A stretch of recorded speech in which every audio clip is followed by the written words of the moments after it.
দেখো আমি কোনো রেড গোল্ডেন ইউজ করিনি, এই ব্লু বা গ্রিনের সাথে যেরকম কম্বিনেশন করে একটা আই মেকআপ করা যায় আমি সেরকম একটা করার চেষ্টা করেছি।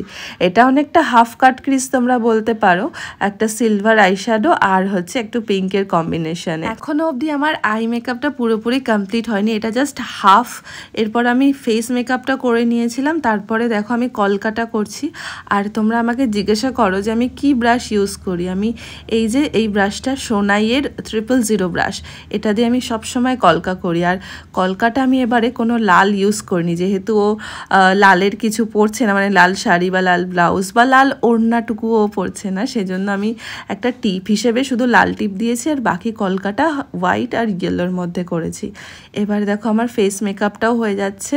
এখানে আমি শুধু হাইলাইটার ইউজ করছি, আর হাইলাইটার এখানে আমি হোজোর ইউজ করছি। কম দামে এটা যে এত ভালো একটা হাইলাইটার, আমি কিন্তু সবসময় হাইলাইটারটা ইউজ করি না, বাট যখন ইউজ করি তখন ভীষণ ভালো রেজাল্ট পাই। আচ্ছা, এবার আসি একটু সাজগোজের বিষয়টা নিয়ে। এই যে তোমরা অনেকেই দেখি কমেন্ট করো, ভরে ভরে লেখো যে মুসলিম ব্রাইডদের নাকি কলকা করতে নেই। আচ্ছা, কলকা করতে নেই নাকি কলকা করতে কখনো দেখোনি? আর এই কমেন্টটা আমি বেশিরভাগই পাই ওপার বাংলার কিছু মানুষদের কাছ থেকে।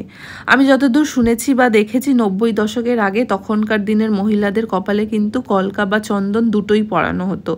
হয়তো যুগের পরিবর্তন হয়ে সেটা আর দেখা যায় না, কিন্তু ছিল, এই কনসেপ্টটা ছিল। এখন যদিও তারা পাকিস্তানি বা আরবিক ব্রাইড করতে বেশি পছন্দ করে, কিন্তু আমাদের হিন্দু ব্রাইড বা হিন্দু মুসলিম ব্রাইডরা কিন্তু এই ধরনের সাজ, এই ধরনের বাঙালি সাজটাকে বেশি পছন্দ করে।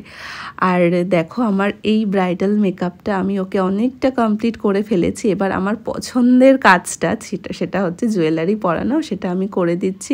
হেয়ার স্টাইলটা আমি করেছিলাম, একটু লাইন্স তুলেছিলাম, আর ও না একটা মাথা পাট্টি পরেছিল। তো আমি ভাবছিলাম যে এরকম হেয়ার স্টাইল করবো, আদৌ মাথা পাট্টিটা দেখা যাবে কি না, কিন্তু হ্যাঁ এটা দেখা যাচ্ছিল, খুব ভালোও লাগছিল। এবার আমি আমার সব থেকে পছন্দের কাজটা করছিলাম, সেটা কি বলো তো?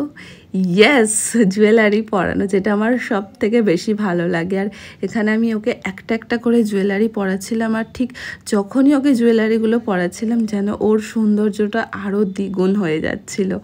আর এই যে দেখো ওকে কেমন লাগছে দেখতে, ওর ঠিক নামটা যতটা সুন্দর তার থেকেও বেশি সুন্দর দেখতে ওকে।